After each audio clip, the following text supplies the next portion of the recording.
내 마음판에 새기라. 오늘 잠언서를 보고 있습니다. 잠언서는 특별히 지혜서라고 했습니다. 이 지혜서는 우리와 굉장히 상관이 있는 말씀이지요. 지혜는 뭐 옛날이나 지금이나 동일하게 저희에게 힘과 능력을 주고 이 땅을 살아갈 때에 이 지혜를 힘입어서 살아가게끔 하는 줄 믿습니다. 그래서 지혜서예요. 강조하고 또 강조하는 것인데 무엇으로 살아내라? 지혜로 살아내라는 거예요. 지혜의 근본은 여호와를 경외하는 것에 있습니다. 그리고 그의 말씀에 지혜가 있음을 우리는 알게 됩니다. 그래서 어떻게 하라고요? 마음에 새기라는 거예요. 마음판에다가. 그래서 오늘 이 잠언서 7장 말씀을 볼 텐데요. 우리 계속 보았습니다. 5장 그 입을 너무나도 입이 중요하다. 입술이 중요하다. 그래서 6장도 입술이 중요해요. 그래서 함부로 누구에게 보증 쓰지 말고, 그래서 그 훈계와 명령을 지켜 그 입술을 지켜 행하라고 분명히 얘기했어요. 근데 이제 7장에서도 그 5장에서 말하였던 그 음탕함으로 빠지지 말라는 건데 7장에서도 또 강조하는 겁니다. 근데 또 강조하지만 무엇을요? 우리 1절에 보니까 내 아들아 내 말을 지키며 내 계명을 간직하라. 여기서 특별히 이제 시작을 뭐라고 한다고요? 내 아들아 내 아들아. 지금 자녀에게 지금 강조하고 싶은 거예요. 마지막으로 유언하듯이 꼭 유언하는 것처럼 내 아들아 이것만은 반드시 기억해라. 무엇을요? 내 말을 지키며 내 계명을 간직하라. 지금 이 솔로몬이 그가 지켰던 그 계명. 근데 여기서 중요한 건 내 말이라는 거, 내 말. 하나님의 말씀이 아니라 하나님의 말씀을 내가 체화하고 내가 지금까지 살아내었어요. 그러니까 하나님의 말씀을 지키라는 건데 내가 지금까지 살아냈던 것을 네가 기억하라는 거예요. 내가 지금까지 지켜온 그 하나님의 말씀, 그 계명. 그래서 이제 내 계명인 거예요. 내 계명. 다른 누구의 계명, 나와 상관없는 하나님의 말씀이 아니라 나와 상관 있는 내가 살아낸 그 계명. 그래서 그 계명을 어떻게 해라? 간직하라, 간직하라. 여러분 그렇습니다. 우리 자녀들은 분명히 여러분 수없이 뭐 많은 책들이나 사람들이 얘기하지요. 뭐 요즘 TV에 한창 무슨 박사님이 늘 얘기하지만 자녀들이 다 누구 닮는지 아세요? 부모 닮습니다. 아이러니하죠. 그래서 저 자녀는 어디서 나왔나 누구 닮았나 이러지 마시고 나 닮은 거예요 솔직히. 그래서 자꾸 탓하지 마세요. 머리끝땡이 자꾸 싸우지 마시고 네, 탓하지 마시고 나 닮은 거예요. 어떡해요 나 닮은 거. 그래서 그 자녀는요 저를 닮게 되어 있습니다. 그 어쩔 수 없더라고요. 참 신기하죠. 그리고 뭐 얼마 전에 유아 헌화 교육을 하면서도 얘기했지만 여러분 그냥 아기는 태어나는 순간 죄가 있습니까 없습니까? 아기는 죄가 없다고 생각하시죠? 아니요, 있어요. 있어요. 그냥 아담의 원죄론에 의해서 사실은 태어나자마자 죄가 있는 거예요. 그래서 참 신기해요. 안 가르쳐 줬는데 나쁜 짓은 골라서 합니다. 어떻게 그 나쁜 짓만 배우는지 모르겠어요. 이제 보시면 알아요. 뭐 늘 키워 보셔서 아시겠지만 근데 더 그런 것 같아요. 옆에서 이제 제가 좀 성숙하고 나서 아기가 커가는 걸 보니까 더 그렇거든요. 그러니까 우리는 날마다 이제 잘 생각해야 됩니다. 이 아이가 뭘 배우냐? 나의 행동과 내가 하는 것들을 보고 배워요. 그래서 우리 항상 부모들은 제가 특별히 학부형들이나 어쨌든 저도 학부형들을 상대하게 되잖아요. 아이들을 맡고 있으니까 학부형들한테도 항상 강조하는 게 주일 성수를 진짜 목숨처럼 지키셔야 된다. 그거는요 아이들이요 보면 알아요. 그냥 혹시라도 이제 친지의 결혼식을 주일날 땡까고 간다. 자 그거 한번 딱 그리고 진짜 한 20년 동안 딱 한 번 그렇게 했을 뿐인데 그 아이들이 기억하고 있습니다. 그리고 나중에 똑같이 행동합니다. 똑같이. 아니 그렇게 목숨 걸어서 예배시켰는데. 그래서 우리는 생각을 해봐야 됩니다. 무슨 계명이요? 내 말을 지키고 내 계명을 지키라 이렇게 말할 수 있는 이 솔로몬의 말은요 내가 지켰기 때문인 거예요. 그래서 우리는 항상 이 말을 새겨야 돼요. 그래서 저도요 아이들의 그 정말 순진무구한 눈동자를 볼 때마다 때로는 너무 예쁘다도 들지만 때로는 무섭다라는 생각도 듭니다. 왜요? 그들이 나를 쳐다보고 있기 때문에. 저는 하나님과의 관계 너무 좋아요. 하나님 감사합니다. 하나님 사랑합니다. 늘 하면서 하나님이 나를 눈동자 같이 지키는 거 알아요. 근데 저는 솔직히 교회 와서 아이들의 그 눈동자, 성도님들의 눈동자 얼마나 부담스러운지 몰라요. 왜요? 앞에 있는 목회자에 대한 기대, 너 실수만 해봐라. 그런 거 있잖아요. 여러분 얼마나 이게 중요한지 아십니까? 하물며 목회자를 바라볼 때도 그러한데, 내 아들아, 우리가 부모잖아요. 내 아들아, 내 계명과 내 말을 지키라. 나를 본받으라 말할 수 있는 그 자리에 서야 될 줄 믿습니다. 이게 지혜더라고요, 지혜. 여러분 이게 지혜입니다. 부모가 가져야 될 지혜예요. 그래서 자꾸 자녀 탓하지 마세요. 내 탓이요. 내가 기도 안 했구나. 내가 그렇게 못 살아냈구나. 2절, 내 계명을 지켜 살며 내 법을 내 눈동자처럼 지키라. 어떻게 하라고요? 내 계명을 지켜 살라는 거예요. 이게 맞습니다. 너가 나를 본받으라. 이 정도 될 수 있어야 됩니다. 근데 이게 말로만 하면 안 됩니다. 삶으로 살아낼 수 있어야 됩니다. 그래서 종종 이제 담임 목사님이 표현하지요. 자녀들을 분내게 하지 말지니. 그 분낸다는 게 무엇이냐? 내가 안 지키면서 지금 자녀들한테 지키라고 하니까 자녀들이 분이 나는 거예요. 제가 근데 그게 무슨 말인지 알 것 같아서 그래요. 제가 옛날에 교육부에 있을 때, 교회 교육부에 있을 때요.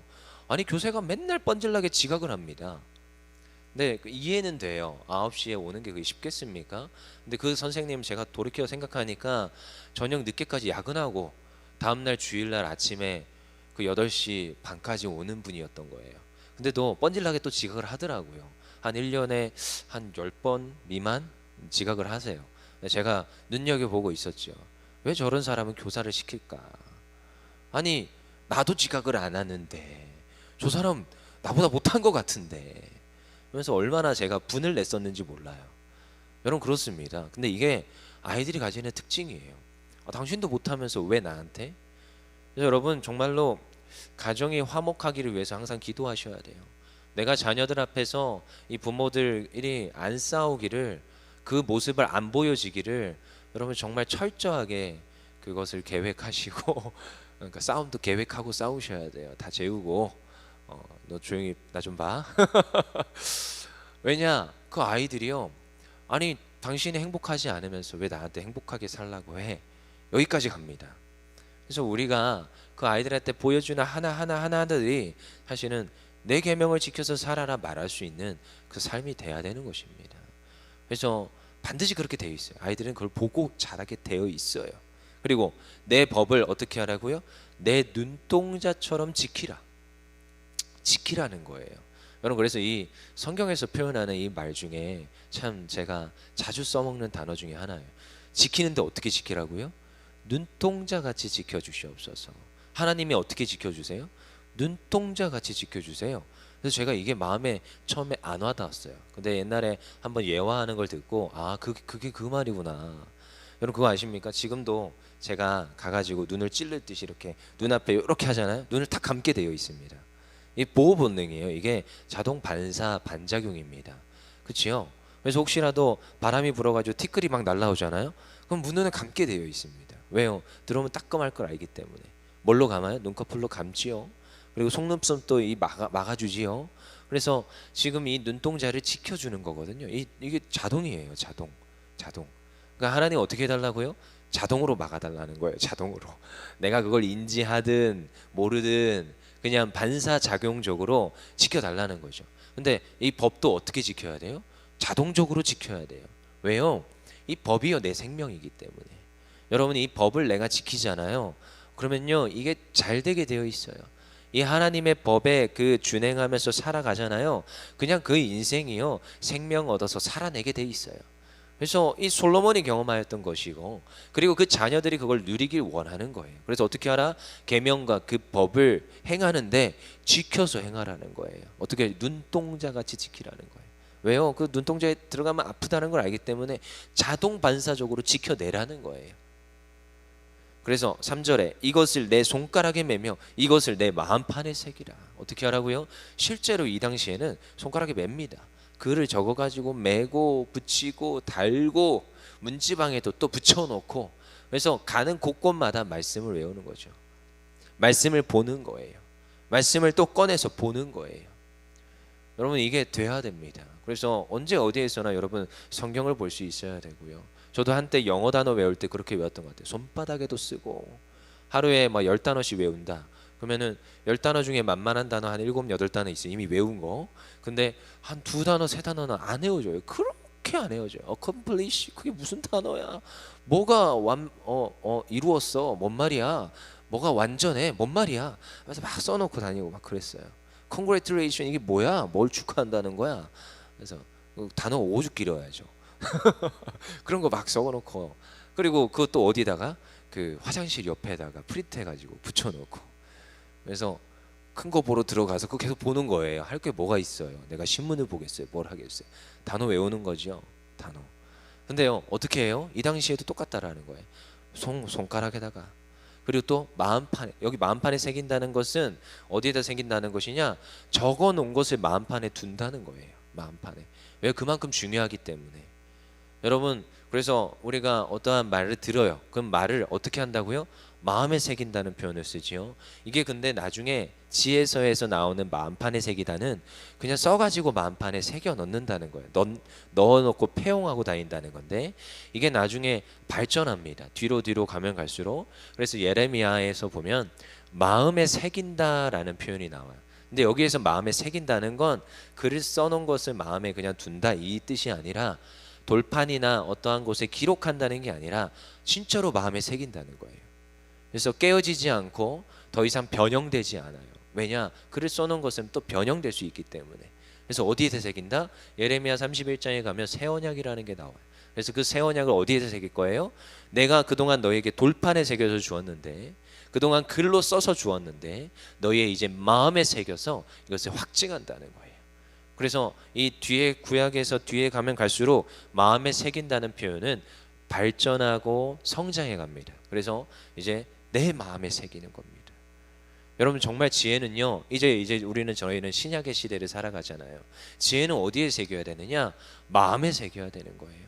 그냥 단순히 그냥 기록된 말씀으로 끝나는 게 아니라, 그래서 여러분들에게 말씀을 먹으라 하는 것이고, 그래서 여러분들에게 말씀을 외우고 또한 그 말씀을 또 읽고서 내 걸로 만들라는 거. 이건 어떻게 되는 거냐? 마음에 새기는 걸 뜻합니다. 여러분 그냥 머리에 있는 개념적으로 들어있는 게 아니라 마음으로 내려와야 돼요. 그러면요 마음에 내려오면 이게 행동으로 됩니다. 그래서 그러지요, 한 목사님이 죽기 직전에 내가 이 말씀이 머리에서 마음으로 내려오는데 그만큼 오랜 세월이 걸리더라. 뭐 20몇 년이 걸렸다고 표현을 하더라고요. 얼마나 여러분 그게 마음에 와닿는 말씀인지 아십니까? 머리로는 알아요. 근데 이게 마음으로 내려오는데 굉장히 시간이 걸리더라고요. 그리고 마음에 내려오면 행동이 되게 돼 있어요. 삶이 되게 되어 있어요. 지켜 행하게 되어 있더라고요. 그래서 어떻게 하라고요? 오늘 이 율법과 계명을 내 마음에 새겨야 될 줄 믿습니다. 다른 어디에 새기는 게 아니라 내 마음에 새겨서 내 삶에서 내가 나타내 보여야 될 줄 믿습니다. 그래서 또 어떻게 하라고요? 4절에 지혜에게 너는 내 누이라 하며 명철에게 너는 내 친족이라 하라. 내 누이라, 이 표현은 누나 삼아라 이게 아니에요. 내 누이라, 이것은 결혼 때 내가 이 여인을 내 신부로 맞이하겠습니다. 그래서 그때 마지막으로 내 누이입니다 이게 선언하는 거예요. 그렇죠? 그리고 내 짝꿍입니다 선언하듯이 똑같은 거예요. 그래서 내 누이라, 그러니까 이게 결혼하라는 거예요. 무엇과? 지혜와.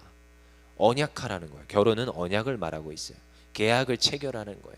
그래서 지혜와 결혼해서 살라는 거죠. 그리고 명철을 뭐라테나 너는 내 친족이라 하라. 혈육. 이 혈육이라는 개념도 되게 중요합니다. 여러분 진짜 남의 자식과 내 자식은 틀린 거 아시지요? 네, 저는 뭐 옛날에 그냥 입양해서 살아도 되지 않을까 이런 표현을 했던 적이 있었어요. 근데 굉장히 그건 착각이더라고요. 제가 그 아이가 나오는 걸 받았거든요. 근데 탁 아이가 나와서 딱 앉자마자, 탯줄을 끊고 딱 앉자마자 제가 느끼는 것은 진짜 이 아이에게 내 모든 걸 주리라.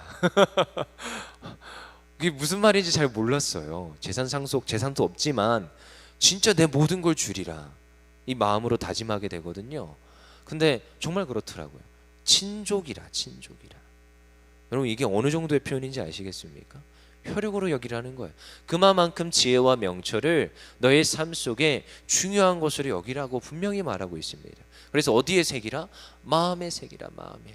그래서 오늘 우리가 지켜야 될 것 5절 마지막으로 읽고 마치겠습니다. 시작. 그리하면 이것이 너를 지켜서 음녀에게 말로 호리는 이방 여인에게 빠지지 않게 하리라. 아멘. 저 세상으로 우리를 끌고 가지 않는다는 것이에요.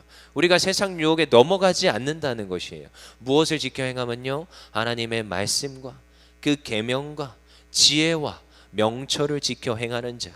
여러분 여기서 우리가 지켜 행한다라는 표현을 씁니다. 맞습니다. keep, 계속 keep going. 내가 계속 그것을 지켜 행해야 돼요. 하지만 여러분 우리가 이 율법과 계명을 지켜 행하지만 나중에 이것을 지켜 행하고 지켜 행하다 보면 이 율법과 계명이 나를 지켜주는 줄 믿습니다. 여러분 이것은 하나님의 말씀이요, 내가 이걸 지킨다고 착각하는데요, 지켜 행하고 지켜 행하고 지켜 행하는데 하나님이 그 계명을 통하여 나에게 나의 삶을 지키게 하시는 줄 믿습니다. 나의 가정을 지키게 하시고요, 내가 오늘도 바로 살아내게 하시더라고요. 제가 때로는 저도 어떠한 그 염려 가운데 무너질 때가 있어요. 하나님 이거 어떻게 해야 됩니까? 하나님 저는 무엇을 해야 됩니까? 갑자기 하나님이 야 너는 강하고 담대하라. 그 율법을 주야로 묵상하며 그것을 떠나게 하지 말라. 말씀이 떠올리게 하시는 거예요. 그리고 그 말씀 속에서 하나님 그럼에도 오늘 내가 강하고 담대하겠습니다. 하나님의 말씀을 묵상하며 이 말씀 전하는 자리에 서겠습니다. 그리고 이것을 똑같이 하나님 제가 가르치는 이들에게 전하겠습니다. 그 자리를 포기하지 아니하며 오늘도 하나님 그 자리에 서게 하여 주시옵소서. 그렇게 고백하는 죄가 되더라고요. 그러니까 이게 제가 지킨 거예요? 하나님이 지키신 거예요? 돌이켜 봅시다. 오늘 우리가 이 말씀을, 이 계명을, 이 지혜와 명철을 하나님 내 마음에 새기길 원합니다. 그래서 지켜 행하기를 원합니다. 그리고 하나님 우리를 눈동자같이 지키사 우리의 삶 속에 하나님의 능력이 나타나는 하나님 백성 되게 하여 주시옵소서. 오늘 이 아침에도 기도해야 될 줄 믿습니다. 우리 다 같이 기도하겠습니다. 사랑의 하나님 감사합니다.